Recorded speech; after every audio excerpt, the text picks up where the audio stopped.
Welcome to Relation Tales. Please like this video and subscribe. Relation Tales. Mondays have never been my favorite day of the week. Today's shaping up to be one of the roughest ones yet. My wife Peggy seemed unusually downcast and gloomy. She went through the motions of fixing breakfast for me and the boys, but it was like she was on autopilot. She wasn't being mean or anything, just really down in the dumps. It didn't exactly set a cheerful tone for the morning. I couldn't figure out what was bothering her, and honestly, I didn't feel like probing. My sons, Robert, who's 16, and Dave, who's 18, headed off to school around the same time I left for work. For the past 15 years, I've been working at a freight company where I load and unload container ships. The job can be demanding, but the compensation makes it worthwhile. Since I can remember, I've harbored a deep-seated desire to explore the vast expanse of the sea and discover distant shores. It's a passion that ignites a fire within me, although there are moments when the realization that it may remain unfulfilled weighs heavily on my heart.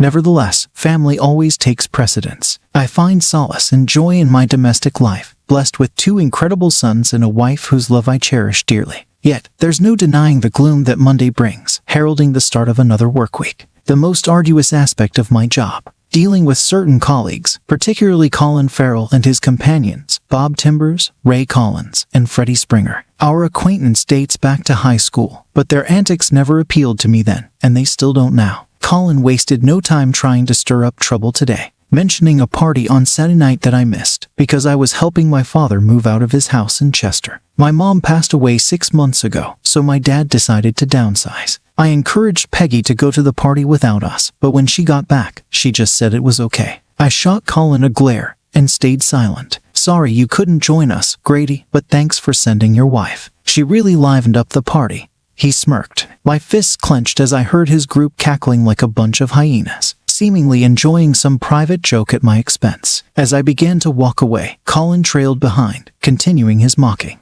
Your wife's turned into quite a looker since high school, Grady. You're a lucky man to have her waiting for you at home every night, he jeered. I knew it was going to be a rough day. My forehead veins bulged and the muscles in my neck tightened. Throughout my life, I'd struggled to keep my temper in check. Trying to avoid confrontation, I turned away again. But Colin wasn't done. He tossed something my way. Red, soft, a pair of panties. Peggy left these behind on Saturday. She might need them to match that red bra she had on. He snickered, prompting laughter from the group. I stood there, refusing to pick up the red silk that had fallen to the ground. I realized I'd stopped breathing, feeling my stomach muscles tense up. I was a tightly wound spring of rage about to snap. I knew I could take on any one of them, but facing all of them at once seemed daunting. At that moment, I didn't care. I started moving toward them, ready to confront them, when a large hand grabbed my shoulder. Josh Hamilton, the foreman, met my gaze and wordlessly gestured toward the main office. I shot a fierce glare at the group, a hatred burning inside me, and followed Josh up the stairs. Suddenly their laughter ceased, replaced by worried expressions. Inside Henry Clark's office, I took a seat opposite his secretary, Sally. No thanks, I'm too upset to hold a cup right now, I replied. Through the glass partition I could see Josh and Henry engaged in a serious discussion. Sally, were you at the party on Saturday night? I inquired. She simply nodded in affirmation. Can you tell me what happened? I'm completely clueless and Peggy hasn't said a word, I pressed. Sally hesitated, reluctant to speak. Grady, I really shouldn't get involved. This is something you should discuss with your wife, she evaded. But Sally, you were present. You saw it all. Can't you at least give me a clue? I implored, desperation lacing my words. Sally fidgeted with some papers on her desk, clearly uncomfortable with the topic. Please, Sally, I need to understand, I pressed on. Reluctantly, Sally relented. Well, Peggy arrived at the party looking absolutely stunning. However, after about an hour, Colin started pushing drinks her way. She began to recount. She seemed to be enjoying herself. Colin would share a joke with his buddies every time he brought more drinks, and they would all burst into laughter. Sally paused, hesitating before continuing. Eventually, Peggy and Colin disappeared into the back storeroom. About 30 minutes later, Bob, Ray, and Freddie followed them. We didn't see any of them for an hour, and then they all returned, laughing and joking. Peggy had a smile on her face, but she looked disheveled. Her hair was a mess, and her dress was wrinkled. About 10 minutes later, Peggy and Colin left together. Thanks, Sally. I didn't want to hear that, but it makes sense, I said. We sat in silence for another 10 minutes. Josh came out and gestured for me to come in. Grady, I'm not pleased with what happened this morning, he began. Colin, Ray, Bob, and Freddie each received a week off without pay. I'm giving you 2 weeks of vacation. I heard about what happened on Saturday, and I assume this is news to you. I can't risk anyone getting hurt. I don't blame you for any of this, but I expect you to sort things out before returning. I'll do whatever I can to support you through this. Now get out of here," he concluded. I nodded a thanks to Henry and Sally as I exited the office. Colin and his crew were nowhere to be seen as I headed to the parking area. I left the panties on the dock and decided not to go home. Instead, I drove north, searching for a place where I could find solace. It gave me plenty of time to reflect on the past and the present. Peggy and I were classmates in high school. She was large, overweight and messy, not exactly conventionally attractive. She lacked grooming skills and didn't know how to apply makeup. Her hair was always a mess, and she didn't fit in with any of the popular groups, making her somewhat of a social outcast. Ironically, that's what drew me to her. I was a big guy, towering at 6'3" and weighing close to 300 pounds. I was also awkward, shy, and not particularly good-looking. Sports weren't my thing due to my clumsiness. Colin Farrell, on the other hand, was the opposite. He was handsome, charismatic, and athletic. There were rumors that girls wanted Colin to be their first experience. Despite not having a steady girlfriend, he always had a date. I couldn't stand him. He'd boast about his conquests, and the girls seemed impressed. Then there was Peggy. She'd hoped Colin would take her out, wanting to claim him as her first. However, Colin not only rejected her, but publicly humiliated her by telling everyone about it, calling her derogatory names. The school found it amusing, but Peggy was devastated. I saw this as my opportunity to step in.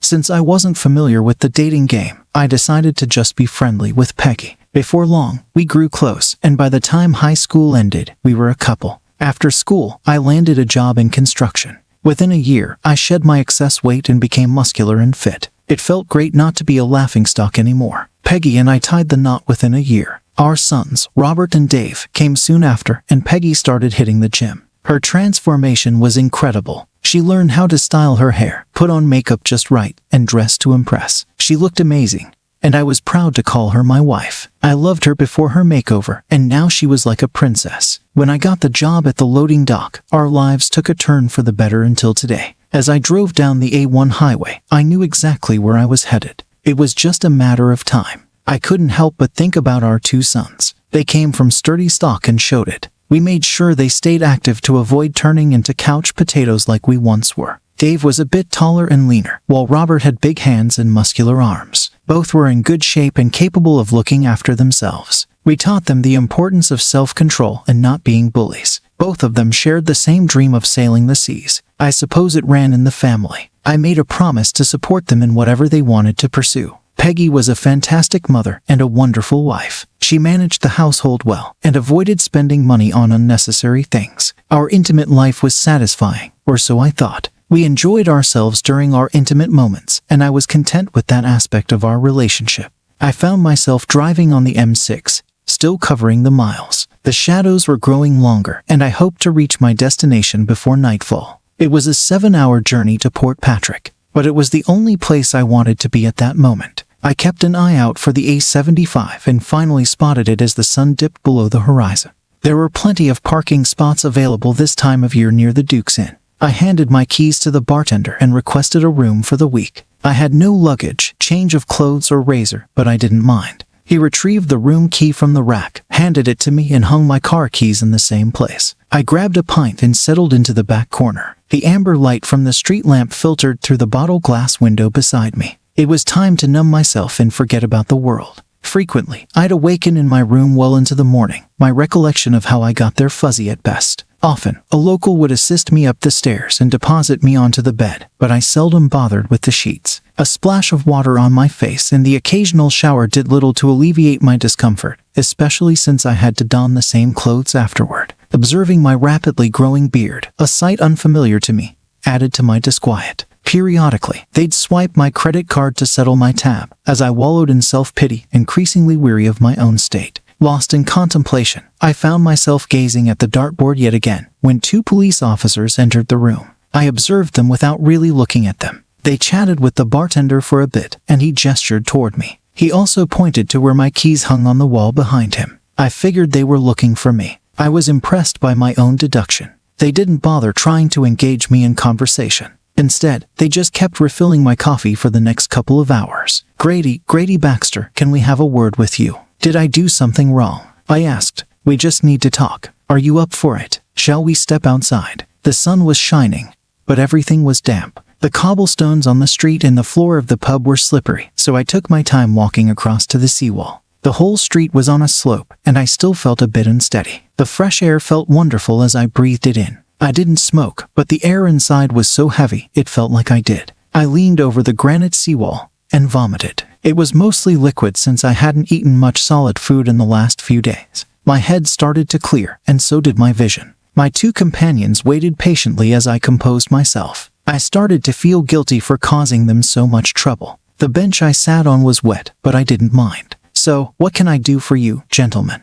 I asked. "Firstly, we've been trying to locate you since you've been missing for 10 days. Secondly, we've been trying to track down Colin Farrell, and we were hoping you could assist us," they explained. "Well, you've found me, so that part is resolved. As for Colin Farrell, I haven't seen him since the day I arrived here. The bartender probably already told you that I haven't budged since I checked in. I don't know where Colin is, but I'll probably go looking for him when I get back home." I talked to them for another hour. They didn't have anything to charge me with, and once they found me safe, they seemed more interested in talking about Colin. They tracked me down through the credit card charges. I'll remember not to make that mistake again, if it ever comes up. I went downhill and bought some fresh clothes and a toothbrush. I decided to keep the beard for a while even though it looked terrible. After a final shower, I settled my bill and headed home. I stopped about 4 times on the way. I grabbed a bite to eat twice, but mostly, I was just trying to delay getting home. There was nothing pleasant or enjoyable waiting for me there, but I did want to see my boys. She was sitting on the couch. Only one light was on in the living room.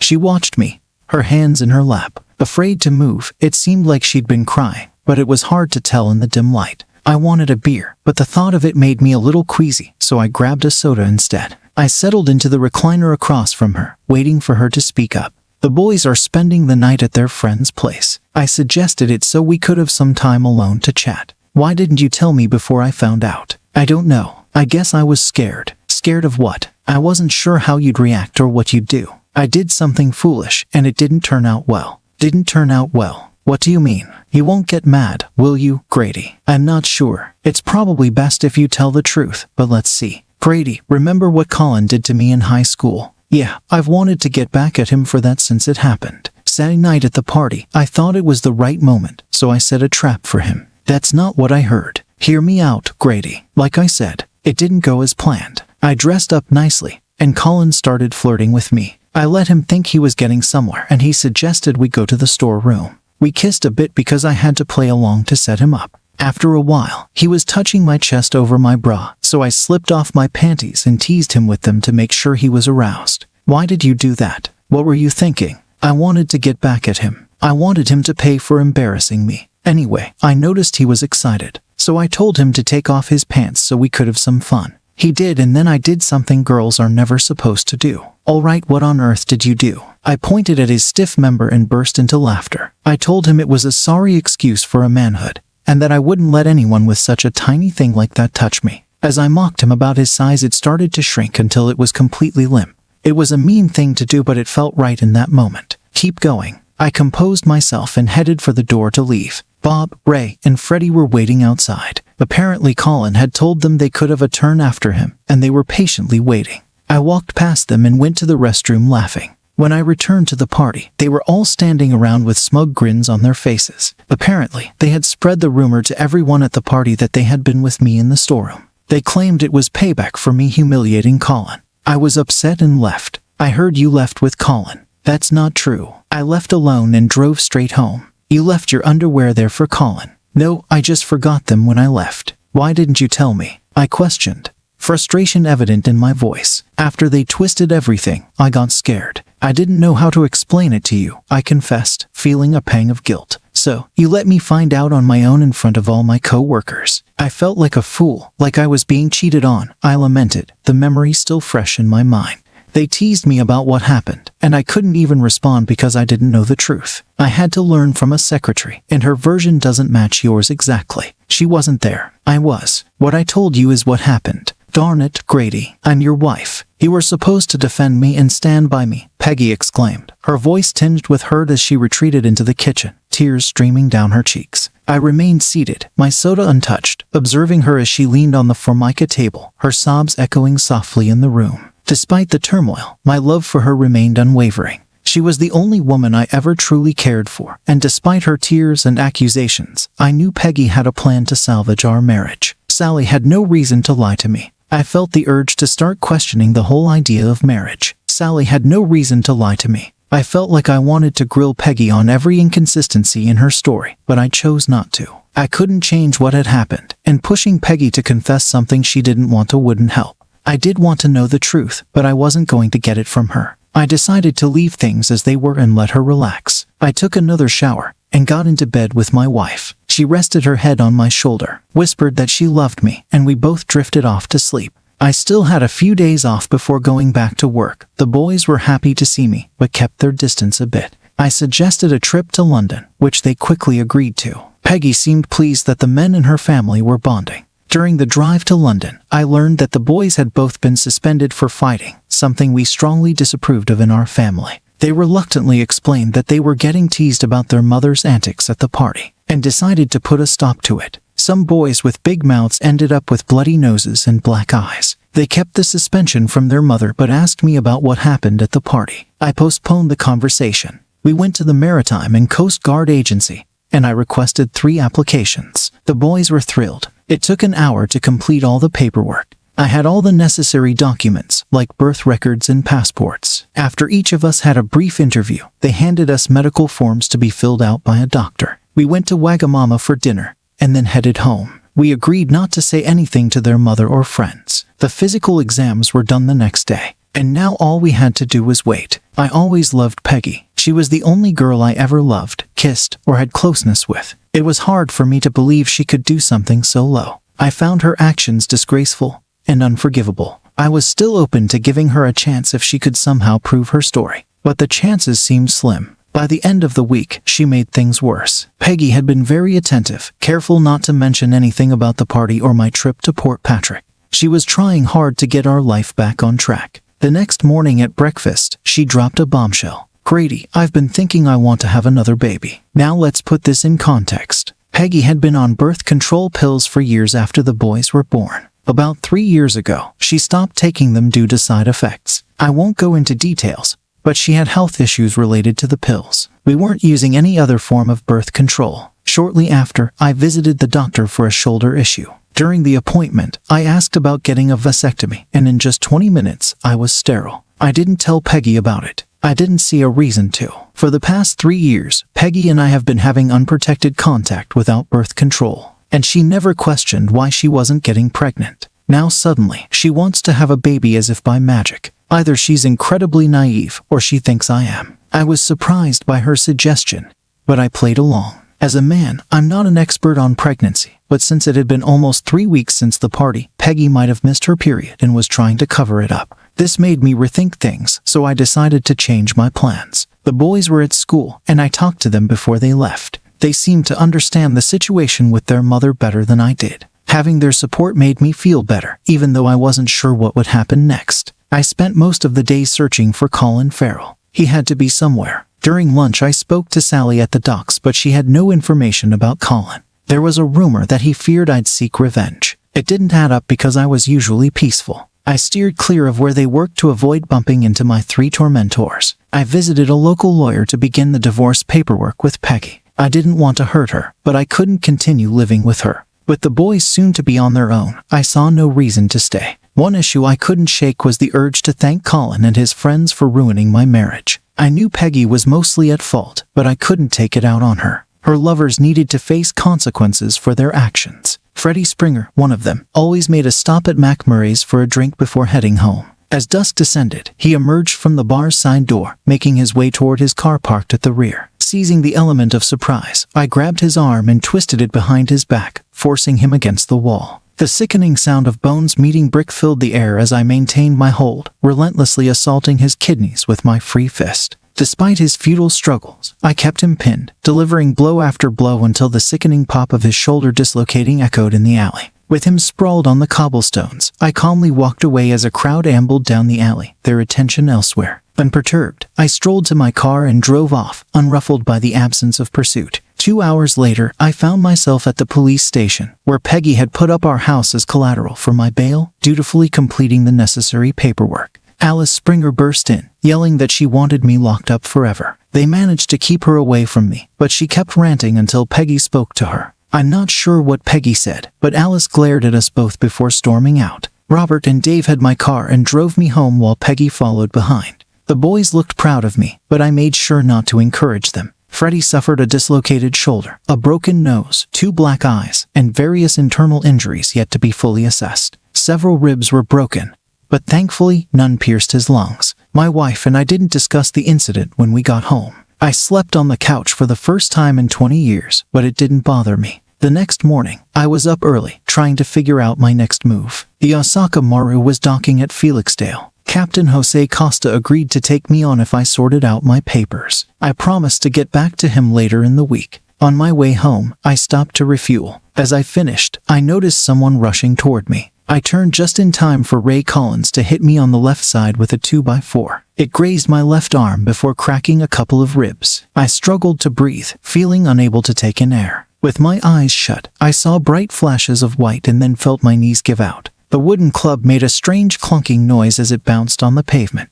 Ray lost his grip on it after the impact. As I fell, my right hand instinctively grabbed onto some flannel. Twisting to the left, I slammed my right fist with the flannel into the ground. I landed hard on top of Ray's body, with my eyes still tightly shut to block out the pain in my left side. My left arm felt immovable. My right hand began hammering up and down. I wasn't sure what I was hitting, as long as it wasn't the asphalt. Both sides of my body seemed to work independently. While my left side curled up for protection, my right side kept attacking anything it could find. At first, Ray wriggled beneath me, attempting to escape, but soon he lay still. I didn't stop hitting him until some bystanders pulled me off. Breathing was still difficult, and the pain was intense. A medic administered a shot, and I drifted off to sleep on the way to the hospital. When I woke a few hours later, my left arm was in a sling and my body was tightly taped. Breathing was easier, but still required caution. Peggy was there, looking displeased. "What on earth were you doing, Grady?" she exclaimed. "You caused quite a scene over that little party issue." "Sorry, honey," I replied. "I didn't do anything." "Why did your friend attack me with a 2x4? And what's this about a little party issue?" "I need a better explanation of what happened that set," I insisted, "or I'll keep asking around." "You weren't just asking," Peggy retorted. "You were going after them and beating them up." I gave her a wry smile. "Why would I want to do that? Stop acting like a bully and stop calling them my friends." Peggy left as the doctor entered. I was banged up more than anything serious. Ray swung like a kid in a playground. My arm was sore, and my cracked ribs weren't too bad. The pain and trouble breathing were just from the hit. The next morning, Robert and Dave picked me up, grinning widely, but I told them to cool it. Ray, on the other hand, was in bad shape. He'd be on a liquid diet for a month with his jaw wired shut, and it'd take a week for his swollen face to go down. One punch did break his collarbone, though every punch was kinda random since I wasn't aiming. No charges were filed against me since witnesses confirmed Ray did it first. I had to extend my time off, this round due to sick leave. Sally informed me that Bob Timbers had resigned,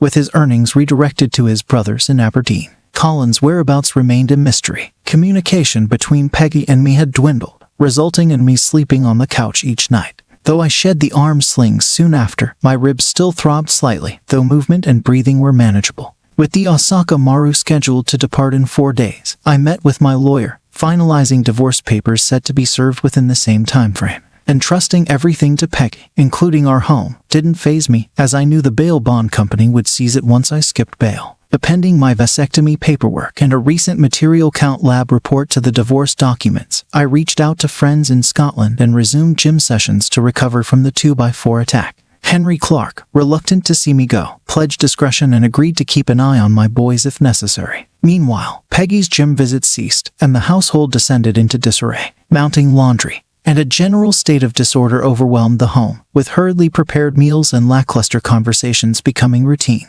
It appeared Peggy was regaining weight, marking the onset of a rapid decline that unfolded over just 4 weeks. The next day, the boys handed me my maritime papers, thrilled. We were all eager to go. I told them to finish the school year before making any decisions, but I'm not sure they heard me. I sorted out everything I needed on the Osaka Maru and got a list from the quartermaster for the next morning's sail. One last time, Robert had left his motorcycle parked at the dock's end. It was an uncomfortable 8-hour ride to Aberdeen. The motorcycle was shaking so much I couldn't even see the odometer. Despite the smooth engine and decent weather, I was relieved when I finally arrived. My friends found Bob Timbers and arranged to meet at the Four Crowns. The men's room was in the back, accessed from outside. I briefly checked inside to signal my arrival to my friends, then waited outside the building. The first two guys were locals, but then Bob came out. I heard the door lock behind him as he headed toward the restroom. I grabbed his right arm, like I did with Freddie, and pressed his head against the stone wall as we moved down the alley. His face scraped against the stone as he stumbled along. I walked about 50 feet and leaned him against the wall. He was groaning and crying in pain. In the dim street light, I could see his right eye socket was covered in blood. His cheekbone was visible below his eye, and the whole side of his face was scraped raw. "Please don't end me, Grady. I'm sorry, he pleaded. I had no plans to end him, but I saw no reason to tell him that. "Here's the deal, Bob. Tell me the truth about what happened at the party and you'll live. Lie to me and you're done for." Okay, I'm hurting, Grady," he whimpered. "Talk, and I'll get you a doctor, I promised." "When Peggy showed up at the party without you," Colin got excited. He bragged about how he was going to get her drunk and sleep with her. "Peggy looked great, Grady, really. She was dressed up and seemed like she was up for a good time." Colin kept giving her drinks, saying we could have sloppy seconds. We didn't think he could pull it off. After a while he took her to the storeroom and we followed. "You sure you want to hear this, Grady?" "Yes, keep going," I said firmly. "Okay, but please don't hurt me anymore," Bob pleaded. We could hear Colin and Peggy behind the door getting busy. She was moaning and saying dirty things like in those adult movies. It got us all worked up just listening. Eventually, Colin opened the door. Peggy was on the couch with one knee up, her private area exposed. Her top was down, her breasts out, and she had a big grin on her face. We each took turns with her, and she even gave BJ. We never harmed her, Grady. We never made her do anything she didn't want to do. Colin and Freddie had closeness with her, but Ray and I weren't interested in that. After we finished, we helped her get dressed. She and Colin left together, and I think they went somewhere before he dropped her off, but I'm not sure. "I'm really sorry, Grady. We didn't hurt her, I swear. And we didn't force her to do anything she didn't want to do," he pleaded. I just stared at him. "Do you know where Colin Farrell is?" He shook his head no. This guy couldn't afford to lie to me. His story matched Sally's more closely than Peggy's. His face looked awful in the dim light. He was bleeding more, and his eye socket was turning black.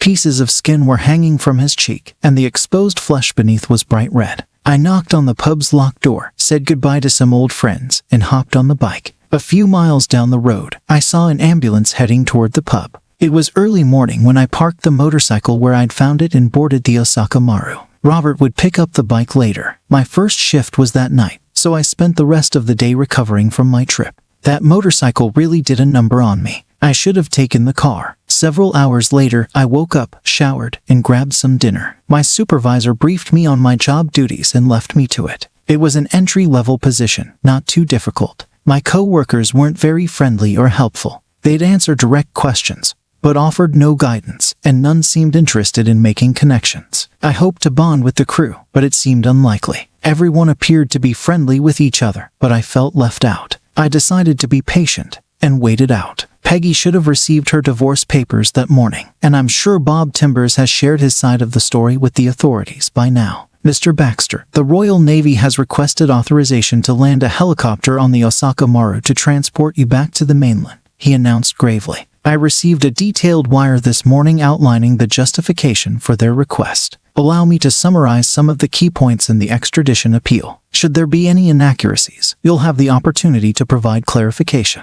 They wish to speak with you regarding the disappearance of an individual named Colin Farrell. You're facing charges related to Colin Farrell's disappearance. You're also accused of severely beating a man named Fred Springer, causing him to lose one kidney and possibly the other. You skipped bail on that charge. You're charged with injuring a man named Ray Collins, initially listed as self-defense, but now considered more severe. Lastly, on the night you boarded the ship, you allegedly beat a man named Bob Timbers in Aberdeen so badly that he lost his transportation. I don't know how you could have been in Aberdeen at the same time, and I don't want to know. It's stated here that all these incidents were carried out with your bare hands as retribution for a personal offense. Mr. Baxter, do you have any comments? Sir, I apologize for any trouble I may have caused, specifically regarding the charges. I just wish I could have found Colin Farrell. He would have been in the hospital like the other three. I have no idea where that guy is. I'll pack up my things and be ready for the helicopter when it arrives. Captain Costa smiled at me and said, "That won't be necessary." I told them, "You never boarded.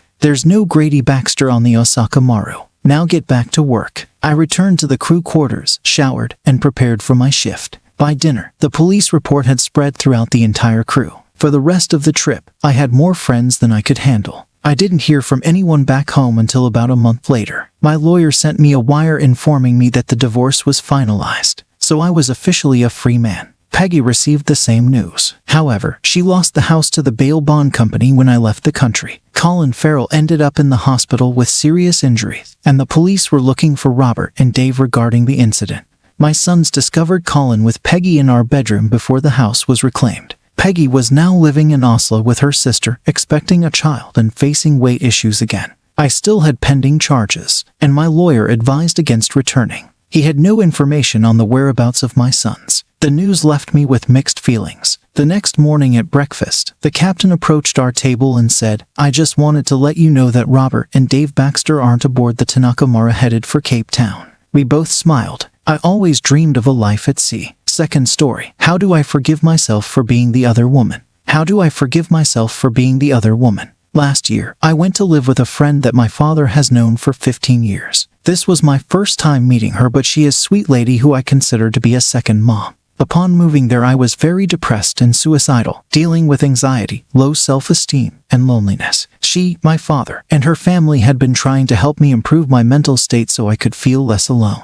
One of her kids is 41 years old. He is the player type, charming and attractive. I told her he was handsome. She laughed and later on told him this innocently. Old lady moment, I guess. He dropped me off at work one time, and I saw him here and there when he'd come by the house. Then I saw him at a barbecue, where he introduced his family and I to his girlfriend of 3 years. About a week after the barbecue, he suggested that him and I go bowling. When I asked who else was going, he said it would be just us. I asked the mother for her opinion as I wasn't sure if intentions were pure or not. She told me he was likely up to no good and that I shouldn't go. I texted him that it would be inappropriate due to the age difference and his girlfriend. Shortly after, the mother changed her mind, saying she was overthinking it and he was probably just trying to do a kind thing and help cheer me up, like the rest of their family was. So we went. I purposely dressed down since I didn't want him to think I was interested in anything other than bowling. After 2 games we sat down and he told me that I'm a grown woman capable of making my own choices, and that we should spend time together regardless of his mother's opinion. We then played pool at a bar and he asked me to come back to his place. I agreed, and after talking for a long time he started touching me. We kissed and I told him I didn't want to take off my pants, but he proceeded to do so anyways, and was very adamant about giving me oral. The next morning, he took me to get breakfast and a manicure, and then ate me out once again. Part of me enjoyed it and craved more. Part of me felt violated. Part of me felt guilty for going behind his girlfriend's back. He texted me a few days later saying he had a gift for me, and that he wanted us to go to the beach. I told him what we were doing was wrong, to which he answered, "Stop overthinking the situation. You are grown and in control. I'd like to think that this is a positive interaction that will only turn negative if one of us allows it." I told him I wanted to continue oral sex, but I didn't want intercourse. He was upset by this, but he ate me out once more. Then he did a really mean thing, set up plans for me to come over, had me get ready and wait until 10 p.m., when really he was out with his friends the whole time. This was his revenge for me not agreeing to have sex with him. When I realized he was playing a game, I broke down crying. I felt rejected and used, and my suicidal thoughts increased. The reason I went along with this is because as someone who has grown up feeling ugly her whole life, I genuinely thought that he was the best I could do, and that I had to savor the moment, even if it meant hurting his girlfriend. I wanted the chance to feel desirable for once, and I craved to be touched. I am not trying to make myself the victim here, just giving my thought process throughout it. His girlfriend is the one who is. How do I move on and forgive myself? I am trapped in a shame spiral, with guilt and shattered self-worth. I hate that I allowed myself to be a side piece, and I'm struggling to move forward. It's been 6 months, by the way. Third story. He cheated, got an incurable STD from someone, and then gave that STD to another person he cheated on me with. I was with him for 4 years, and I found out that he was cheating on me with multiple women. Then I found how that he now has an incurable STD, and then was seeing another woman and gave her that same STD. Luckily, I did not get anything, but the other woman is not aware of him cheating or anything at all. So now they both have genital herpes, or I guess they are trying to make it work since they both have it, and on top of that the girl has diabetes and HPV from what he told me. I have been dying to tell this woman what this man has done and how he cheated on me with her, and then basically cheated on her with me. I am not sure how to go about this. Karma really got him. But if I should just let this go and move on with my life, or should I tell her that he was unfaithful to me and cheated on me while he was seeing her? Now they both have this STD. And I feel like even if I tell her, it's going to damage her more since she now has so many diseases and issues. So if I should just walk away and let God handle this, or if I should tell her that he was with me for 3 years and cheated on me with multiple women until he got with her and infected her. Please help, I've had so much anxiety because of this and don't know what to do. Thanks for joining us on this chapter of Relation Tales. If you were moved by these stories, hit that subscribe button and ring the notification bell. Don't miss out on the upcoming emotional roller coaster of relationships. Your support means the world, and we can't wait to share more compelling tales with you. Until next time, remember, every relationship has a story worth telling. See you soon.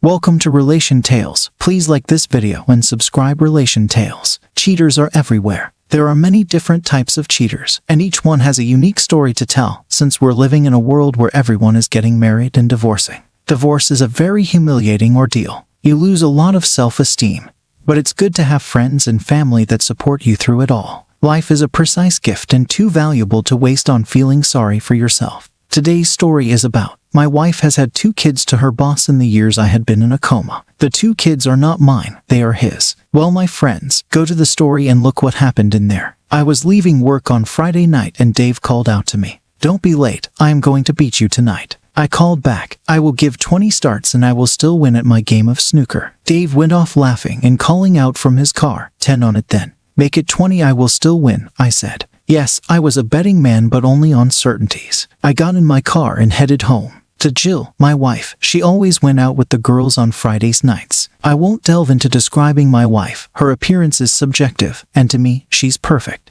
My name is Tom Jones. By profession, I work in engineering, and within 3 months, I found myself climbing the management ladder. Living just 10 miles away from work, I often enjoy evenings at the club, indulging in a game of snooker. On a clear day, as I approached a crossroads junction, the traffic lights shifted to green, granting me passage. However, moments later, my car was struck by another vehicle that had carelessly jumped the red light. He or she was going through red. I woke up in the hospital, and there was a nurse in the room. "Nurse, what am I doing here? I have to get home." I said, "Lie still. I will go and get the doctor." She said, "I did as I was told," and in came the doctor. "Mr. Jones, I have to examine you. Please stay where you are." He said, "Doctor, why am I in here?" I said, "Mr. Jones, let me examine you and I will answer your questions." He said he was prodding me all over, asking, "Does this hurt?" He prodded me and asked me, "Does this hurt?" "No," I kept on saying to him. The next thing, 2 policemen walked in the room. "Doctor, has anyone said anything to Mr. Jones?" One of the officers said, "No. Can you wait until I have finished my examination of Mr. Jones?" the doctor said. The 2 officers sat down and waited. The doctor had finished saying to me, "Mr. Jones, please just lie there. I will be back after the police have spoken with you." I did as I was told. "Mr. Jones, can you tell us about the accident?" One of the officers said. I looked at him wondering what he was talking about. "Sir, can you remember?" One of the officers said, "Officers, could you help me out?" I said, "Mr. Jones, you were in a car accident on your way home from work on Friday night. You were going through the green, and a car hit you." One of the officers said, "Yes, I remember now. I was within the speed limit." I said, "Mr. Jones, is there anything you can tell us?" The officer said, "Sorry, no, but how is the other driver?" The collision resulted in the tragic death of the other driver at the crash site. As one of the officers began to speak, my wife burst into the room. "My darling, you've returned to me at last after so long. It's been 3.5 years, she exclaimed emotionally. Interrupting her, the officer addressed Mrs. Jones, explaining the situation regarding the car crash and my involvement. After the brief exchange, the police departed. Jill embraced me tightly, showering me with kisses, relieved that I was safe. "Thank God you're back with me," she whispered, her words laden with emotion.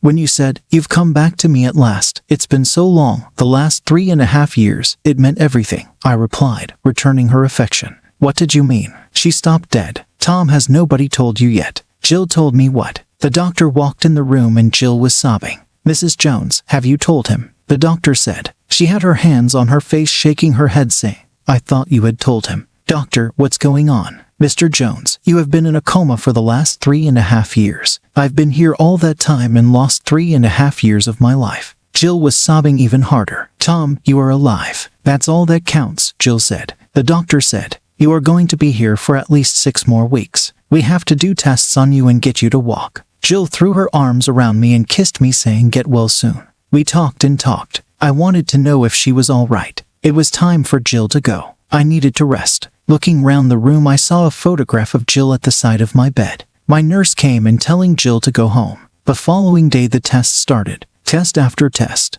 They were never ending. My day nurse had the job of getting me out of bed. My feet touched the floor. I could not feel the floor. My nurse helped me stand up and I fell back on the bed. We did that over and over until I was standing. My nurse was called Beth. At the end of the first day, I had found my feet. Jill had rung where I worked to tell my mates that I was out of the coma. They told Jill we would be there tomorrow. Update. The following day at the side of my bed was a wheelchair. I was going downstairs to the exercise room. Beth had me out of bed by 10 a.m., wheeling me down. The room was big. Looking round, I saw a framework with handbars on, then a sloping waking frame and a set of steps. Beth left me see you for your lunch, she said. This big, strapping male nurse said, we are going to get you on your feet, and I mean walking. He wheeled me over to the framework with handbars on. Sorry, Mr. Jones. My name is John and we will be working together from now on. John helped me to my feet and I held the handbars. By the end of today, you will be getting to the end of this 12-feet walking frame, John said. I looked at him, then at the framework and back to him. I can't move, I said. Don't worry, we have plenty of time, John said. Mr. Jones, please share what captures your interest every step of the way, the instructor prompted, as I completed my 20th move, feeling utterly drained. Beth entered the room, announcing it was time for lunch. With the assistance of John and Beth, I transitioned into the wheelchair and was escorted back to my room for the midday meal. After lunch, Beth returned to guide me downstairs, where I resumed my exercises until dinner time. Following dinner, Beth assisted me once more, and soon I drifted off to sleep. Upon awakening, I found Jill by my side, informing me that Dave and another visitor would be coming to see me the following day, which was Tuesday evening. I will let you talk with your mates alone, Jill said. The following day I was back with John. I had my dinner and nodded off. Beth woke me up and left the door open. I heard 2 voices outside my room, and this is what the other man was saying. I feel sorry for Tom. He has no idea what his wife has been doing for the last 3.5 years, the other man said. What do you mean? Dave said. Don't tell me you don't know, the other man said. Go on then, tell me, Dave said. Well, she had been ducking her boss, and he is married with 3 kids. Tom's wife has had 2 kids to her boss in the years he has been in a coma. And the kids are in a home and she will not foster them out, the other man said. Tom will kick the base, that's for sure, Dave said.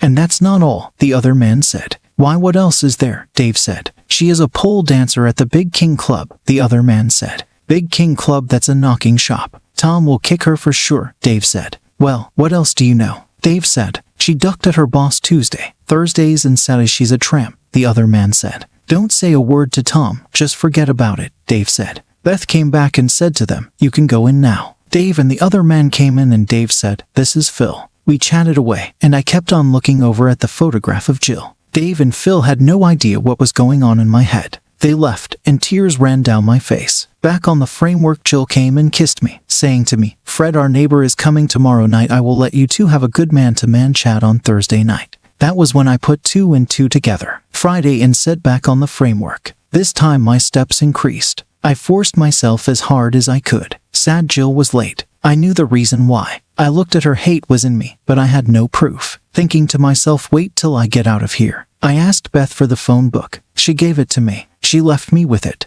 And I phoned a PD. I asked him if he could come and see me this afternoon. He was here in 30 minutes. I gave him the photo of Jill, and I told him I wanted to know who she is seeing with photos and recordings. How much will it cost me? I said to my PD. He said, $1,000. That night Jill came and she said to me, where's my photo gone? It must have fallen in the bin. I said, I will bring you a new one tomorrow. She said, the next 3 weeks I was walking up the steps and the inclined walk. John was placing bets for me, and I was betting with his money. I only bet on certainties, I told John. I was winning, and in 3 weeks I had $2,000. I told John to stop betting for me but keep hold of the money. 2 days after I overheard what Dave and Phil had been saying, I was making my plans, but it had to wait until I was on my feet. The following day Beth came in. "I have to wash you," Beth said. Beth stripped me and washed me all over. "Beth, who else has been washing me in the last 3.5 years?" I said. She looked at me and said, "3 of us, Gail and Kath. Kath is divorced. Gail and I are single." "Beth, you've been washing my private parts." "Yes," she left me saying back in a bit. I lay back and thought of Jill. The doctor came in and said to me, "I think you can go home in a week if you are doing so well." With that I phoned my PD. He said he was coming over with the photos, the report, and the recordings. I went down to Tony and asked him for the $2,000. He handed it to me so I was able to pay my PD. I now had all the proof I wanted. I went back down to Tony and gave him $500. Last week in the hospital I was getting private care from Beth and Gail. What the best was with Kath. Update 1. I left the hospital and went home. The house was just the same, but there was no love there, just hate for Jill. All that week I was troubled with Jill, so I called my PD back and asked him to get me some lowdown on the Big King Club and Jill. He guessed why. It was a knocking shop. He went to the club and asked for the owner. He asked the owner if he recognized the woman in the picture. Then he said to the owner, "Before you answer, I know she works here as a pole dancer." The owner looked at my PD, saying yes, she works here. My PD told him that she was earning money from his male members as a prostitute. When Jill turned up for work, she was told to leave and don't come back, whore. My PD gave me that info on Friday. On Monday I went to where I worked and asked to see my big boss. He was glad to see me, and he asked when I was coming back. But he said the job I had been promised was filled and I will have to do my old job for a while. I understood it was over 3.5 years ago, and who could not blame him. I asked him if I could go on the shop floor and see Dave and Phil, asking both, "Can I meet you after work for a pint?" They said, yes. I met them in the pub. "Dave and Phil, I have a few questions to ask you, but mainly to Phil." "Yes, Tom, what do you want to ask me?" Phil said, "Phil, before I ask you, I am coming back to work in 2 weeks and we will be working together. So, our friendship will be important." Yes, he picked up his pint and started to drink. "Phil, I only want to know the truth about what you know about Jill, my wife." He nearly dropped his pint. He looked at me saying, "What do you mean?" "Phil, I heard you in the hospital when you were waiting to come and see me with Dave. Let me tell you what you said to Dave." I said, "Tom, I have to go. I don't want to get involved in this conversation too," Dave said. He got up and left. I looked at Phil. Beth had woken me up. I heard 2 voices outside my room. A man was talking to Dave. "That was you. You were telling Dave. I feel sorry for Tom. He has no idea what his wife has been doing for the last 3.5 years. Don't tell me you don't know," you said. "Go on then, tell me," Dave said to you. Well, she had been ducking her boss, and he is married with 3 kids. Tom's wife has had 2 kids to her boss in the 3.5 years he's been in a coma. And the kids are in a home and she will not foster them out, you said. "Tom will kick the base, that's for sure," Dave said. "And that's not all," you said. "Why, what else is there?" Dave said. "She is a pole dancer at the Big King Club," you said. "She duck as her boss Tuesday. You mentioned she's out and about on Thursdays and Saturdays," you recalled. Dave interjected, "Don't breathe a word of it to Tom. Let's just leave it be." Shortly after, Beth returned, signaling for you both to enter. As you and Dave stepped in, he introduced Phil. "All I'm interested in is if you've got anything else on Jill," Dave pressed. I ordered a round of drinks, giving Phil a moment to gather his thoughts. "I'm certain about one thing. The other might not hold true," Phil began cautiously. "Well, don't keep us waiting," Dave urged. "She's sneaking around with someone from her shopping trips," Phil divulged. "I don't know his name, but he is good picking up married women to duck." And I said, "Tom, this may not be true, but she has had a few G-bangs," Phil said. "Thanks for telling me about another drink before we leave," I said. At that moment I would have kicked her, and I was not going to prison for a slot. My hate doubled in a second. Update 2. All the rest of that week I was so troubled. "Stick to my plan," I said to myself. On Friday I had to go to the hospital for a checkup. I saw Kath and she noticed me. I asked her for a date. We were to meet outside the shopping where Jill did her shopping on Saturday. While I was waiting for Kath, Jill walked out with a good-looking lad and jumped in his car and drove off. I gripped my fists and bit my lip. They were going for a ducking session. I was staring into space when Kath tapped me on the shoulder. "Penny, for your thoughts," she said. I shook my head, held Kath, and kissed her. "How long have we got?" Kath said. "For you, my love, all the time in the world." We went to Kath's and we were in bed in no time. I kept up my exercises to build my strength up and made sure of her boss's name. I followed Jill on Monday night right after she finished work. She went to the home where her 2 kids were. I went home and waited for Jill to come home. She came in and kissed me as there was nothing wrong. "Fancy trying to make love to me tonight," she said to me. "Give me some more time, please. Let me find my feet first," I said. The following day I went to the home and told them I was the husband of Jill, and I wanted to see the 2 kids. I showed them our marriage photo, and they let me see the 2 kids. Both the kids were walking. I had thanked the staff before I left. I asked them if we could have them for the weekend and I would pick them both up. I gave them the idea we were going to take the kids back. They were all in favor of it. I knew where her boss lived and what time he would be home on Friday night. I went to the home and picked up the 2 kids. Then I drove to her boss's house, knocked on her boss's front door. His wife answered. I planned to be in a bit of a state saying my wife has collapsed. "Could you please look after my 2 kids while I get an ambulance?" She agreed, and I put the kids down on the floor running out. I went home and Jill walked in. "Come on, my love, we have to do something special tonight," I said. We jumped in the car and headed for her boss's house. Jill did seem to know the street as I pulled up. "Come on, Jill, I got a surprise for you," I said. We went up to the front door and I said, "Stand there a minute." I knocked on the door and his wife answered. "You have been a long time," she said. "Sorry, can my wife and I come in?" I said. Then Jill came into view and his wife let us in. "They are in here," she said. Her husband walked in the room and looked at Jill. His mouth dropped wide open and Jill did the same. I turned to his wife saying, "This is my wife, and your husband has been ducking her for the last 3.5 years. And the 2 kids are not mine, they are his." Jill burst out crying and he walked over to her holding her tight. "Well, that's a pretty sight," I said. "Jill, I will bring in your whore clothes for you to live here with that cheating bast of a boss of yours from now on. Sorry, you have an extra whore to live with you and 2 more kids, they are his. Jill, I will have the divorce papers served soon." "Excuse me, mister," his wife said to me. "How do you know they are my husband's kids and not yours?" She said. "Easy, I have been in a coma for 3.5 ducking years, ask them, not me." Just then there was a knock on the door. His wife opened it. "Are you Mrs. Jill Jones?" The man said. "No, I think that is her over there." She said. He walked over to my wife. "Are you Mrs. Jill Jones?" The man said, "Yes." Jill said, "You have been served." Jill turned to me saying, "Tom, please let me explain." "Jill, you want to explain it here and now with your lover and his wife," I said. She looked at both, then at me. The boss's wife said, "I cannot listen to this. I think you 3 should get out of my house and take your best kids with you. And you were told if this was to happen again, it's divorce for us." He let go of Jill and went to his wife to hold her. And she dawed him across the face. "Get the duck out of here, you 3. She screamed. Her boss picked up one of the kids and Jill, the other one. They went back to the home and got rid of the kids. I was busy changing the door locks when Jill and her boss turned up at my door. "Tom, please let me explain," she said. I looked at her and she was a mess. "You 2 had best come in then," I said. I poured out 3 drinks. I wanted to throw one in his cheating face. Jill was trembling. They both sat next to one another. I glared at him. He took the hint that he got up and sat away from Jill. "Balls to this, I have nothing to lose. I have already lost it to this bast and others," I said to myself. "Jill, so you have come for your things. I will help you pack them." No,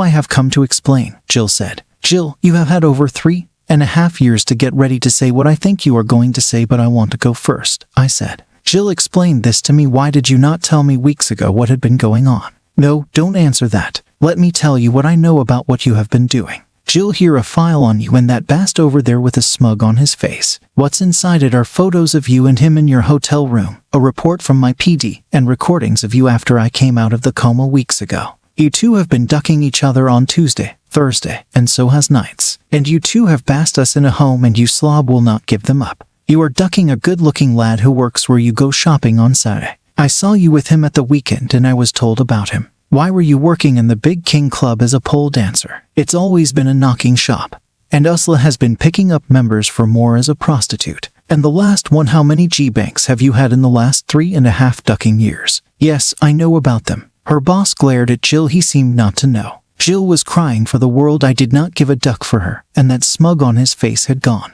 "Jill, get your things and get out with this bast. Next time I will see you is in court. Get a lawyer soon. I want rid of you, whore." Update 3. Jill packed and left with him. I was somewhat happy, and I finished fitting the new locks. I sat down with a glass full. No, that's not the way, I said to myself. I left the glass on the table, jumped in the car, and headed for Kath's house. I knocked at the door and Kath called out through the door, "It's me, Tom." She opened the door, and I held her with both hands and kissed her for so long.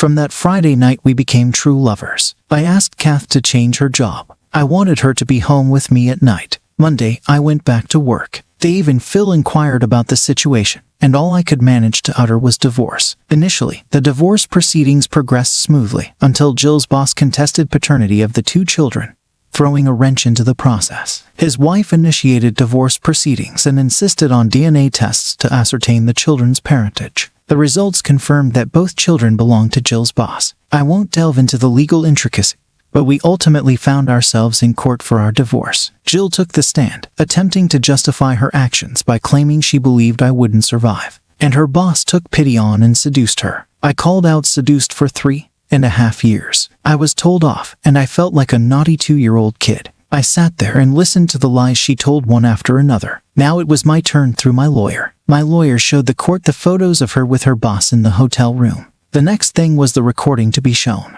I wanted to crawl under the desk. I had already watched them before I handed them to my lawyer. Jill was not expecting any recording of her with her boss. The 2 of them had already in 3.5 years of ducking. That's 243 evenings of ducking, and the extra 9 days since I was out of the hospital. I hated Jill and her boss. If I could get away with it, I would have dot his balls off and shuffled them down his throat. My lawyer hit the play button, and the show began. Jill and her cheating boss went into the hotel room where my PD had high-tech 2 spy cameras set up. They did not fool around. They got down to what they were there for: sex. He is hungry for her, and her for him. We sat there and watched it. May we skip the other recordings? They were the same, my lawyer said. After we had watched the recording of Jill and her boss, my lawyer pulled out a trump card. My client has been in the hospital for 3.5 years in a coma, 4 weeks of tests, and 6 weeks learning how to walk. Yes, he was fed via tubes and lost some weight. The health services borne the cost of his recovery, and when he went home for 3 weeks before he returned to work, his wife looked after him and he used $500 from his winnings. Mrs. Jill Jones has a private bank account with a great deal of money in it, my lawyer said. In the last 3.5 years, she had small amounts paid in.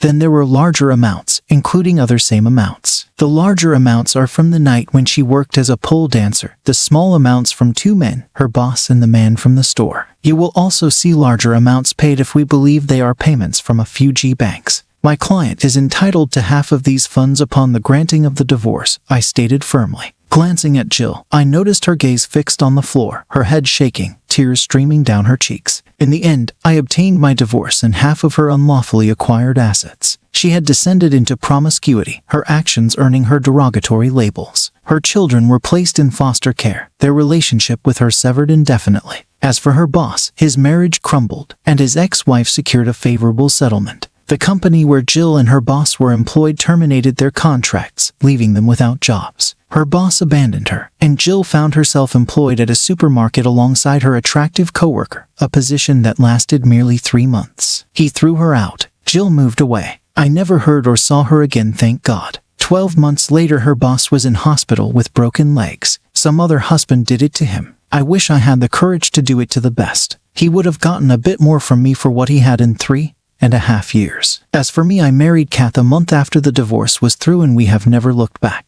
We have 4 kids, 2 of each, and I have been on cloud 9 for the rest of my life with the woman I love so very much. Second story, me male 49, wife female 47. Before I get started, I realize some of you will be appalled at this. There will never be an acceptable reason why a person should cheat. Morally and biblically, you are correct, and I am aware of this, but at this point I'm not sure I care. But I need to talk about this, and being a guy, even if there was a friend I could talk to, I would not want them to know the details I'm about to share with the World Wide Web. P.S. This is 100% true, and as fake as all the details would sound, I'm sorry to say that they are 100% accurate. Also, the details are so recognizable that if I shared all the details, any one of our families would be able to recognize who I am. My wife and I were high school sweethearts, tying the knot when I was 19 and she was 17. We shared a unique bond as each other's only sexual partners, a detail that would later fuel intense discussions. While my wife was undeniably stunning, easily a 9 out of 10, I considered myself a modest 6.5 to 7. However, I relied on my athleticism and sense of humor to win her heart. 2 years into our marriage, we welcomed our first child when I was 21 and she was 19. The initial 6 years of our union passed relatively smoothly as we navigated the challenges of providing for our family. I worked tirelessly at a full-time job while my wife dedicated herself to homemaking and child-rearing. Our social life predominantly revolved around shared outings and mutual friends, as I abstained from frequenting bars or indulging in alcohol. Unexpectedly, my wife expressed her desire to join the workforce, a prospect I welcomed given the strain of managing our finances solo. However, within a mere 2 months of her employment, she embarked on an affair with a coworker. The revelation shattered me, as I struggled to reconcile the actions of the person I thought I knew so well. To be honest, all these years later I still have a hard time believing it. Really, 2 months isn't even telling the real story. This guy made a move on her at a company party, and within 1 week they are having sex. She slipped up one day and got her story twisted. Well, that began the brutal trickling of truth. What was at first they made out but no sex to sex only once to finally the truth sex multiple times in a 2.5-week period was slowly and painfully pulled from her. I know every gruesome detail. I understand why those of us that get cheated on want these answers, but really all it does is make it even harder to deal with. The fact is, after this was found out over the course of the next decade, there would be 2 more instances of infidelity. Nothing as hurtful or as far as the first, but hurtful nonetheless. During this we got into counseling, and I found out there had been sexual abuse during her preteen years. This of course does not excuse her behavior, nor does it lessen the hurt, but it gave me a foundation to move forward. Yes, she did all the things cheaters do. Lied, trickled the truth, still claims that if I had met her needs it would have never happened, says that she didn't want sex, but wanted the attention, so was willing to give sex because that is what she thought he required to give the attention. Thought about me to get through the sex. Funny thing is, sometimes I feel she is gaslighting me, other times she truly believes what she is saying. Yes, I have never been truly able to get past it. Certain times of year, certain songs, certain movies can take me back to that 26-year-old kid. I have some self-respect issues, although I have been somewhat successful in life. The main goal of staying together was accomplished. Our child is a well-balanced, contributing member of society, and has had stable relationships and is happily married. Here is the problem. I entered this relationship with 1 body, same as her. Am still at 1, she is at 2 if we are talking about sex, but 4 if we are talking about any kind of sexual acts. Am simply not okay with this anymore. Why should I not have experiences outside? Why should I wonder what it is like to be with someone else? Why should she have the peace of mind that comes with a spouse that has only been with you? Funny thing is, I love her. I feel stupid even writing that. Have I waited all this time for age to catch up to her? Is this a case of revenge best served cold?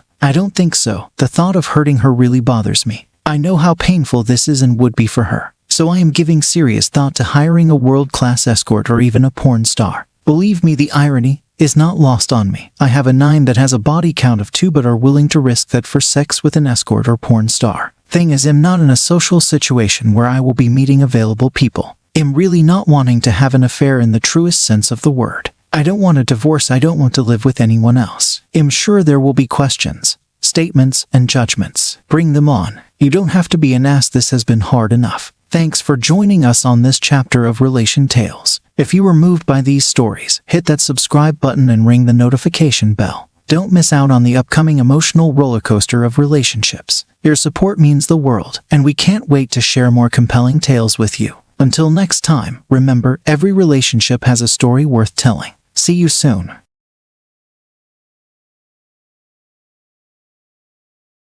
Welcome to Relation Tales. Please like this video and subscribe. Relation Tales. Mr. De La Cruz ended the call with a broad grin, visibly elated. Utilizing my expertise, I've seamlessly orchestrated the transfer of over $10 million across 4 nations and through a network of 12 banks, effectively cleansing his funds and shielding him from governmental scrutiny. I go by the name Andrew Cardone, renowned and revered for my adeptness in capital movement, asset concealment, and safeguarding clients from legal entanglements. I make it a point never to inquire about the origins of the funds I handle, nor do I meddle in my clients' affairs, safeguarding myself against federal scrutiny while upholding my moral integrity. Though I'm aware of my clients' less than legal enterprises, I adhere to the principle, don't ask, and you won't be misled. My lucrative endeavors have afforded me a diverse portfolio, including 16 bank accounts spanning 8 nations, 10 cryptocurrency wallets, and 10 cryptocurrencies, and a company that manages my assets, sustains my lifestyle, and assumes all financial responsibilities, drawing a modest $50,000 annual salary from the company, earmarked for unforeseen expenses.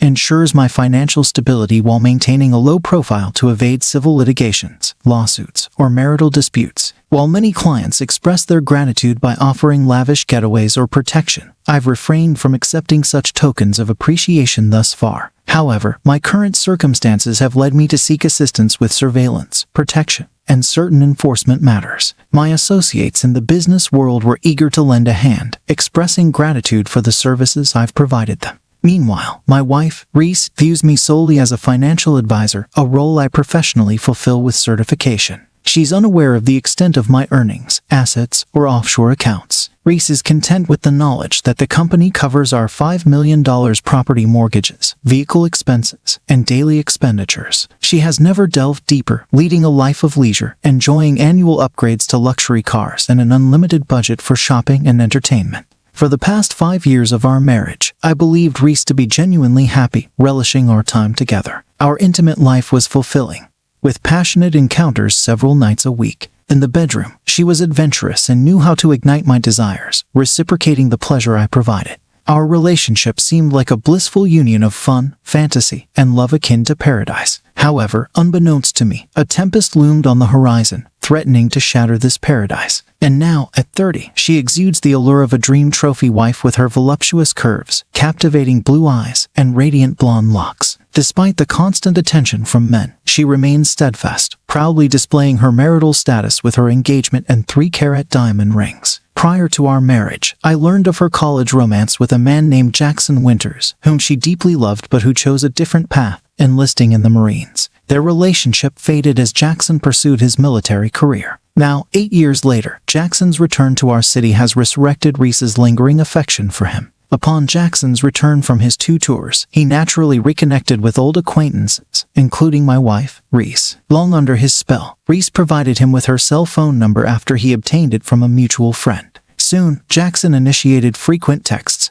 and calls, attempting to arrange meetings reminiscent of old times. About 6 weeks ago, Reese's behavior began to shift, seemingly weighed down by guilt over her clandestine communications with Jackson. While the sudden surge in attention and the introduction of new sexual dynamics into our relationship were initially enjoyable, they struck me as uncharacteristic of Reese's usual demeanor. Sensing a change in Reese, I decided to closely monitor her actions. During a weekend barbecue, a friend casually mentioned Jackson's return to town, coinciding with the alterations in Reese's behavior. Acting swiftly, I confided in one of my business contacts, informing him of the situation and the potential need for assistance. Eager to reciprocate for the wealth I had generated for him and the legal safeguards I had provided, he swiftly mobilized resources. In no time, I received a comprehensive dossier on Jackson Winters, spanning his entire life, from birth certificate to military service records. Additionally, I was furnished with daily transcripts of his text messages, revealing a flurry of over 15 exchanges with my wife each day. Though initially benign, the tone of their interactions swiftly turned lascivious. While I was relieved to see Reese rebuffing his advances initially, my apprehension mounted as her resistance waned, succumbing to his persistent flirtations. As Jackson's pursuit intensified over 4 weeks, he eventually succeeded in arranging a lunch meeting with Reese, despite my mounting anger and apprehension about the unfolding situation.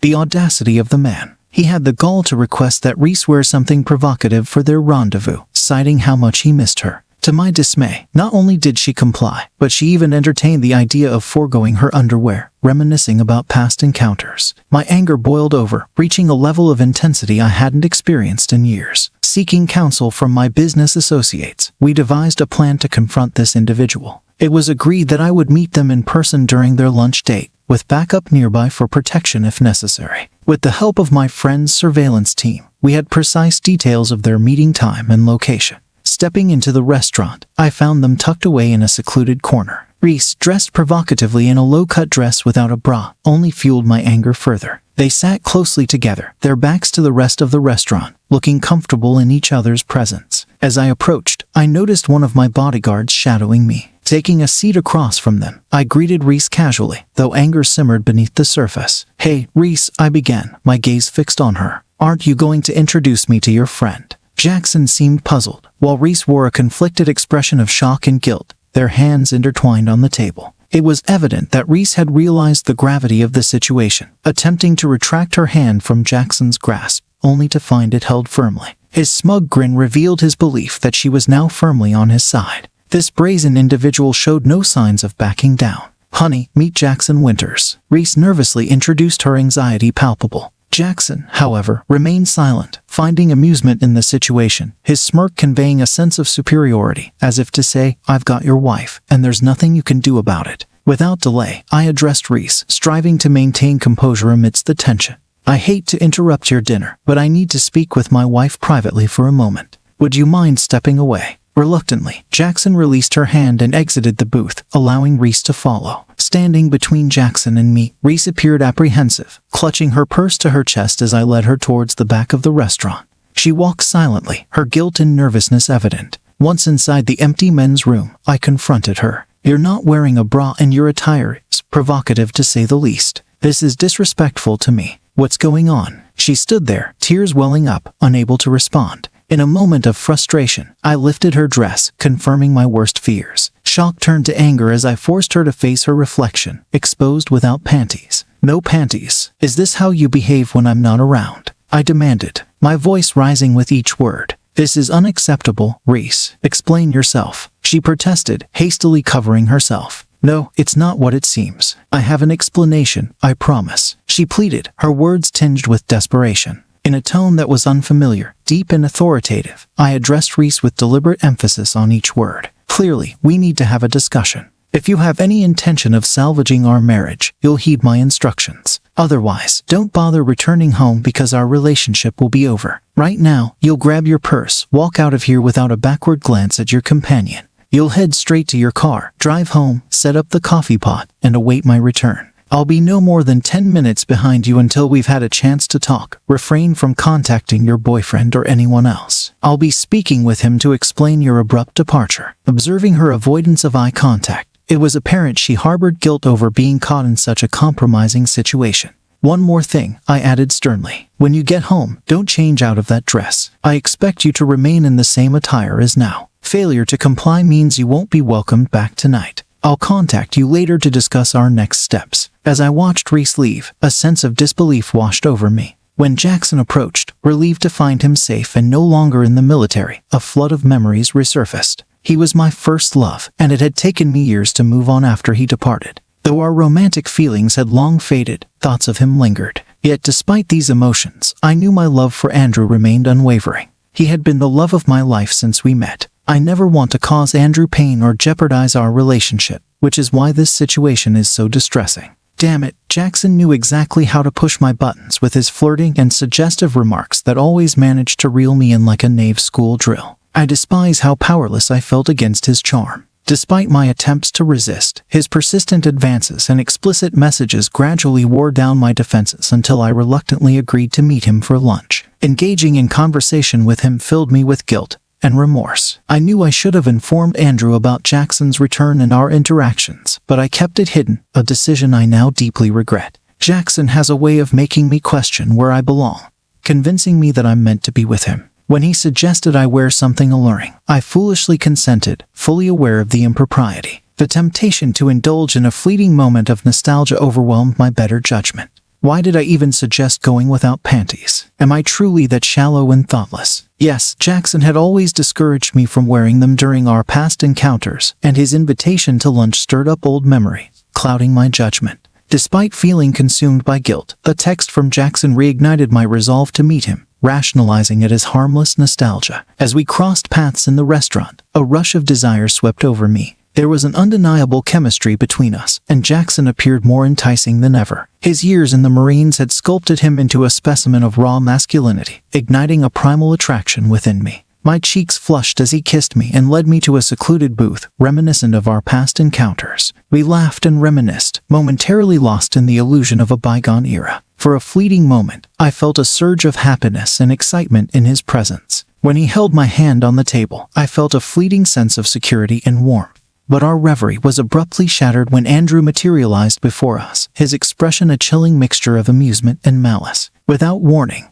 he took a seat across from us, his unsettling grin sending shivers down my spine. My heart sank as I grasped the gravity of the situation and the appearance of impropriety. Witnessing Andrew's gaze shift downward to find us holding hands shattered my world. In his eyes, I saw a mixture of pain and fury, and all I wanted was to erase his anguish, to hold him close and reassure him of my love. Never had I intended to inflict such hurt upon Andrew, yet here I was unwittingly causing him immense pain. The man I cherished, my partner of 5 years, now regarded me with disdain, his trust shattered by the sight of me intertwined with another man, a figure from my past. Stunned and speechless, I sat frozen, grappling with the overwhelming sense of guilt and remorse. When Andrew expressed his desire to speak with me, my heart sank, anticipating the end of our relationship. As he led me into the men's room, apprehension gnawed at me, and when he lifted my dress to reveal my lack of undergarments, I felt a wave of humiliation wash over me. I could only imagine the thoughts racing through his mind, and in that moment, I felt like a fallen, unfaithful wife. His instructions to return home and await his arrival resonated with a tone of authority that left me shaken to my core. I knew I had to comply, to salvage our marriage and clarify my actions to him. I resolved to accept whatever consequences awaited me, desperate to repair the damage I had caused. However, when he mentioned confronting Jackson alone, fear gripped me. Jackson's physical stature and military training posed a threat to Andrew's safety, and I was torn between wanting to warn him and obeying Andrew's directives. Attempting to apologize, I was met with Andrew's stern command to go home, his tone leaving no room for argument. His decision for me to remain in my current attire signified the seriousness of the situation, and I realized the magnitude of the challenge ahead in explaining my actions. How did I allow myself to be swayed by Jackson's persuasion?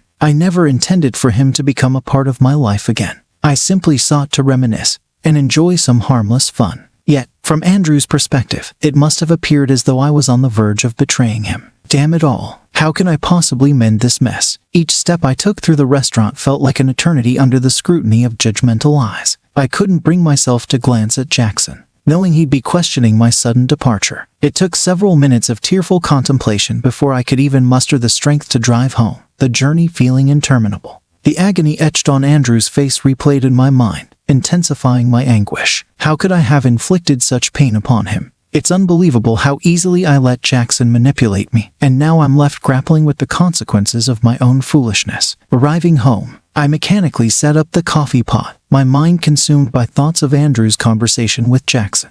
How long would it be before Andrew returned? Would he unleash his anger upon me? Can our marriage be salvaged? I need it to be. I can't fathom living without Andrew, and he needs to understand that he's the sole love of my life. Desperate for reassurance, I returned to the table and engaged in conversation with Jackson. It seems Reese won't be returning, I remarked, determined to assert myself. I wanted to have a chat with you. You must realize that Reese still harbors feelings for you and is easily influenced, as evidenced by today and the past few weeks. However, she is married to me and I refuse to share her affections. I'd not want to assert control or act recklessly, so today I'll offer Reese a choice. Stay in our marriage or leave me for you, but she cannot have both. She must make this decision independently, free from your influence. May the best man win. If she chooses you, then so be it. But if she decides to remain in our marriage, she must cease all contact with you. If you don't hear from her today, I expect you to refrain from contacting her ever again. Do you understand what I'm saying? I asserted firmly. Listen, dude, I'll call or text her whenever I want. She's a grown woman capable of making her own decisions. She doesn't belong to you, Jackson retorted, his smirk undeterred. I can guarantee one thing. She'll be with me again eventually. She can't resist the memories of our past encounters. Sorry, but you'll have to learn to live with it. Oh, Jackson, I hope you'll see reason, I replied, maintaining my composure. You're a handsome, muscular guy. There are plenty of single women out there who would be interested in you. Why can't men like you leave married women alone? You may think you know everything, but you underestimate me, I continued, locking eyes with him. You see, Jackson, you have no idea about my profession or the connections I have. That, my friend, is your first mistake. I know all about you and your actions. How are your parents, Michael and Ingrid? They adore their 2 dogs, Casey and Mickey, don't they? It's been over 4 years since you last saw your sister, Kate and Austin. Her 3 daughters are growing up fast and would love to see their Uncle Jackson. And did you know that your best friend, Billy's girlfriend, is pregnant with a boy? She hasn't told him yet, but I'm sure he'll be thrilled. I've read all your text messages to Reese and I must say you're quite persistent. Now, Jackson, I continued, a grin spreading across my face. You may be a formidable presence, but the associates I have in my line of work are ruthless and owe me a great deal. Like you said, she may have trouble resisting you, but tonight we'll find out who the better man truly is. Reese will have a choice. She can choose to be with you and leave our marriage, And if that's what she decides, I'll respect her decision and wish you both the best. I refuse to share her, and I won't remain with a woman who desires another man. It'll hurt, but I'd rather let her go now and move on. On the flip side, if Reese decides to remain faithful, there will be adjustments for her after today's incident with you. Your actions have severely damaged my trust, and rebuilding it will require time and effort. As for you, if she chooses to stay with me, you must end all contact with her. This includes no texts, emails, calls, or communication through mutual friends. You will disappear from her life completely. If you happen to see her in public, you will walk away without speaking. If you're at the same event, you will excuse yourself and leave. There will be no secret attempts to contact her, as the consequences will be severe. Your loved ones will suffer from your recklessness. Do you understand the seriousness of my words? Do you understand how serious I am? Jackson sat there, visibly stunned, unsure of how to respond. How do you know so much about my family and my life? He finally managed to stammer out. As I said, I have associates indebted to me, and they are not individuals you want to cross paths with, I replied evenly. Appearances can be deceiving, Jackson. There's more to me than meets the eye. Are you truly offering her a chance to leave me for you? He asked incredulously. I am a man of my word, I affirmed. If she were any other woman, her actions today would have warranted immediate consequences. But I love Reese, and I am willing to give her one chance and one chance only. If you are correct in your assumption that she cannot resist you, then by midnight tonight, she will contact you and you'll have your answer. Alternatively, she can choose to honor her wedding vows and remain my faithful wife. If she stays with me, you will be dead to her and you will no longer meddle in our marriage. I trust you'll keep your word and allow us to live in peace, Jackson retorted confidently. She has expressed her desire to be with me, and I have no doubt she'll follow through. With a sense of finality, I rose from my seat. I hope to never hear your name again or be forced into actions I'd rather not take, I stated firmly. But we'll soon see. As I made my exit, a figure lurking in the shadows rose, shooting Jackson a lingering furious glare before departing mere moments after me. Jackson received a message alerting him to the presence of my bodyguard, a detail that may have caused him to reassess his perception of me as a docile, unsuspecting husband. During the drive home, my mind swirled with uncertainty, pondering whether the woman I cherished would ever grace our bed again. Would she forsake our union for him, or would she remain steadfast in her commitment to our vows? Upon entering the house, an eerie silence enveloped the air. Reese sat at the kitchen table, her demeanor fraught with nervous tension as tears welled in her eyes. Pouring myself a cup of coffee, I took a seat opposite her, the weight of my emotions palpable in the room. Reese, I know everything, including your text exchanges with Jackson. I began, preempting any questions about my knowledge. Before you attempt to explain, understand that I have associates from my professional circles who only favors individuals you'd be wise not to cross paths with. Now, I recognize your remorse, but it holds little significance to me at present. I continued, my voice steady but tinged with disappointment. Your actions today were a betrayal of my trust and a display of disrespect towards our marriage. I refuse to coexist with a spouse who lacks regard for our vows and the sanctity of our union. In some circles, infidelity is narrowly defined as physical intimacy with another person.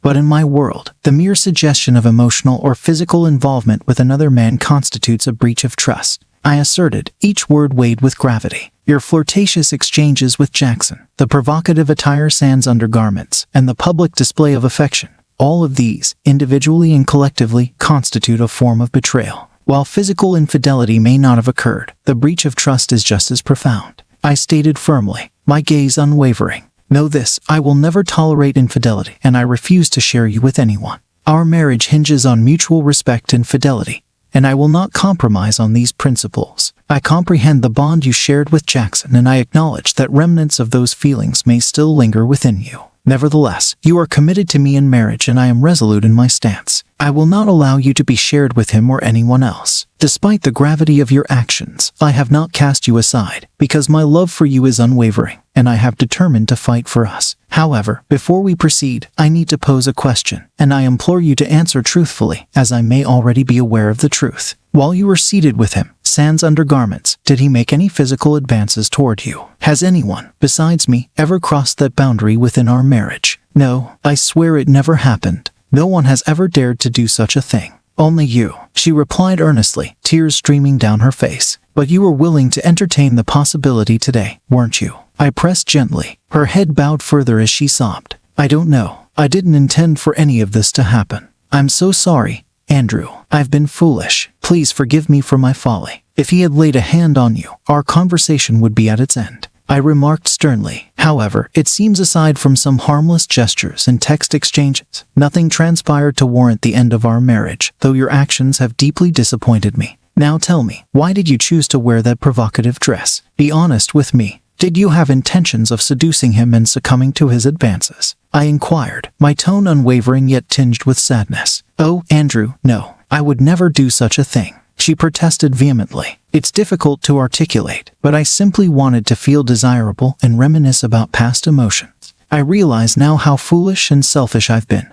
But Jackson has a way of persuading me. I never harbored any intentions of betraying you. You must believe me. Reese, I want to believe you, I said softly, my gaze searching hers. But your actions today prompt a serious inquiry, one that demands an honest answer. I've made it clear that I won't share you with another man, nor will I be tethered to a woman who harbors feelings for someone else. Therefore, I offer you a choice. Reflect deeply on it. For once made, there will be no room for betrayal or disrespect. Despite understanding your love for me and your past with Jackson, I present you with a decision. Jackson or our marriage. If you choose to be with him, I will release you. I'll ensure a fair division in our divorce and both of you will be safe from any retaliation. Alternatively, you can remain in our marriage, stay faithful to me, and uphold your wedding vows. It's a straightforward choice, but one with significant ramifications. If you opt for Jackson, I'll expect you to vacate the house by the weekend with your belongings and I'll initiate divorce proceedings promptly. However, if you choose to stay married, you must sever all ties with Josh. Today, tomorrow, and forever, he'll be dead to you and you'll abide by the same conditions I outlined to him regarding our encounters. Do you understand and agree to these terms? She nodded, her eyes resolute. Yes, Andrew, I understand, and I agree without hesitation. Today, Reese, you hold a get-out-of-jail card, one opportunity that arises once in a lifetime.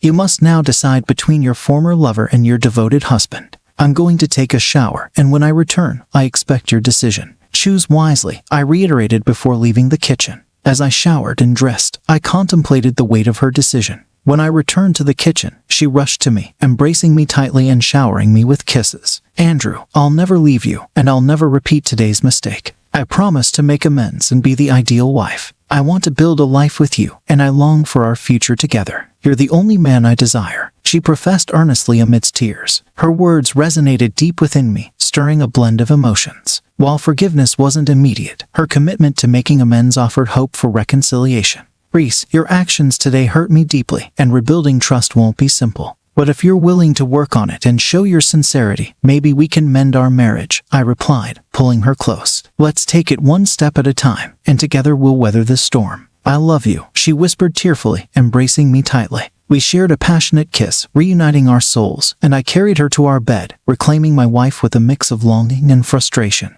As we made love, she surrendered herself to me completely, whispering words of love amid our shared passion. We lingered in each other's arms, finding solace in the intimacy we had briefly lost. The next day, Jackson's frustration was palpable. Damn it, she didn't reach out to me. I guess she chose to stay with that idiot, he muttered to himself, grappling with the unexpected outcome. I thought we had something real. If only I had convinced her to join me that day, she would have left Andrew in a heartbeat. But I'm not giving up just yet. I'll find a way to get her back. Days later, Jackson's persistence reached a new level as he attempted to lure Reese away with text messages. However, Reese showed me the messages, demonstrating a newfound transparency in our relationship. I commended her for her honesty and assured her that rebuilding trust was a step-by-step process. Then, I reached out to Jackson, simply reminding him of the consequences of his actions. When he realized that his parents' beloved pets had disappeared temporarily, his panic was evident. "What have you done?" he exclaimed, his threats laden with fear and frustration. I maintained my composure, delivering a stern warning. "Jackson, you've crossed a line, and now you must face the consequences. If you ever attempt to contact Reese again, the repercussions will be severe. Consider this your final warning." With a clear message delivered, I awaited his response, ensuring that Reese's safety and our marriage remained uncompromised. "Jackson, because you disregarded my warnings, I'll take whatever actions I deem necessary and you'll have to face the consequences. Now, given your threatening tone, I haven't decided if the dogs will return unharmed or if they'll return at all. Your attitude doesn't inspire mercy in me. In fact, I'm considering whether they'll return at all. How does that sound, Jackson? Should I inform your parents about their missing pets? Maybe I should give them a call. What do you think about that?" Okay, I'm sorry. Please bring them back and I'll stay away, I promise. That's better, but remember, next time it won't be the dogs disappearing. Do you understand? Understood. I promise to stay out of her life and you won't hear from me again. When will they be back? They'll be home soon, Jackson. But I want to remind you, I'm not right there, so I can't control everything. The people I'm dealing with have their own minds, but I'll speak to them and see what can be done. I hope we never have to have a conversation like this again, because next time, the consequences will be much more severe. 3 nights later, Jackson's parents rejoiced as their beloved pets returned. They never knew what had happened, and Jackson heard the news with relief. He even sent me a brief message saying thank you. Jackson realized the seriousness of the situation, stayed away from Reese, and found a job in another city. He attempted to gather information about me, but hit a dead end, realizing that details about me were closely garnered. 2 weeks after the incident, I presented Reese with a postnuptial agreement prepared by my lawyer. In it, she agreed to forfeit everything, including rights to any children born during our marriage, in case of infidelity. While it couldn't prevent a recurrence of her encounter with Jackson, it provided enough incentive for her to consider the consequences. With my renewed focus on our relationship, her realization of my constant vigilance, and the post-nuptial agreement, we were prepared to face any challenges that lay ahead. A year later, Reese became pregnant with our first child, and our bond grew stronger than ever. She recognized the danger she had brought upon our marriage, and dedicated herself to making me happy and building our family. Jackson's name was never mentioned again, and it seemed as though he had never existed. What could have shattered our lives forever was averted by Andrew's love and resolve. Second story. It has been 5 weeks since the end of my 6-year relationship with my girlfriend, and the pain still feels raw. Discovering her infidelity with a coworker, a repetition of past betrayals, shattered my world once again. Despite the passage of time, healing feels elusive. Some days, the anguish is overwhelming. The reminders of her presence linger. Her mail still arrives, detailing her visits to a laser hair removal clinic, a gesture she never made for me. I witness changes in her grooming habits and physique, all efforts directed towards someone else. I uprooted my life for her, relocating to be nearer to her family. I shouldered financial responsibilities, tended to pets, procured the home she desired, and accommodated her preferences for vacations. I cooked every evening, managed household chores, and pursued further education to improve our circumstances. Yet, despite my efforts fueled by love, I received betrayal in return. In my quest for healing, I've embraced constructive habits, exercising diligently, journaling, and maintaining responsibilities at work and home. Yet, while I endure the ache, she seemingly revels in her newfound happiness. The betrayal has left me feeling undeserving of love, questioning whether I'll ever find companionship again. My reflection betrays a sense of inadequacy, robbed of confidence and direction. Losing not just a partner, but also my closest friend, has left me adrift. Staring into the mirror, I'm confronted with a stranger. Uncertainty clouds my aspirations and identity, leaving me directionless. I shoulder blame for her infidelity, entertaining thoughts of what I could have done differently. The what-ifs torment me, although I recognize their futility. Pondering a hypothetical future, I contemplate the prospect of love anew. Yet, scarred by betrayal, I wonder if I'll recognize it or be consumed by fear of history repeating itself. Approaching 30, I envision building a family with her. Now, that dream feels shattered, eclipsed by the daunting task of self-restoration. My faith in love and trust lies fractured, overshadowed by the void left by her absence. Decisions once made as a duo now confront me alone, revealing the extent of my dependency. Though my love for her remains steadfast, conflicting desires arise, to yearn for her return or to forge a new path without her. Confronting my own vulnerability, I acknowledge past weakness, resolving to chart a stronger course ahead. Any guidance offered during this tumultuous period would be deeply appreciated. Third story. Is it reasonable to assume that all women will eventually cheat? Recently encountered this situation within my marriage. This was with someone who shared the same religious beliefs on infidelity within a marriage and the consequences for doing so. This was with someone who used to get so excited whenever we were around each other that she would get butterflies. Someone who wanted marriage with me more so than I wanted with her in the beginning. I eventually bought in, and we made it happen. Married after a couple of years of being with each other and within a few months into our marriage, she confessed to me that she had cheated. I've seen a lot of content where people are in a situation, and a woman begs for forgiveness in which it's clearly the woman only sorry she got caught. However, in situation, her confession and apology seemed to be genuine. Afterwards, each time I saw her, there was nothing but regret and shamefulness seen in her eyes. I found myself wondering how a woman who wanted this so much could end up in this situation. Is it just in a woman's nature to cheat? Thanks for joining us on this chapter of Relation Tales. If you were moved by these stories, hit that subscribe button and ring the notification bell. Don't miss out on the upcoming emotional rollercoaster of relationships. Your support means the world, and we can't wait to share more compelling tales with you. Until next time, remember, every relationship has a story worth telling. See you soon.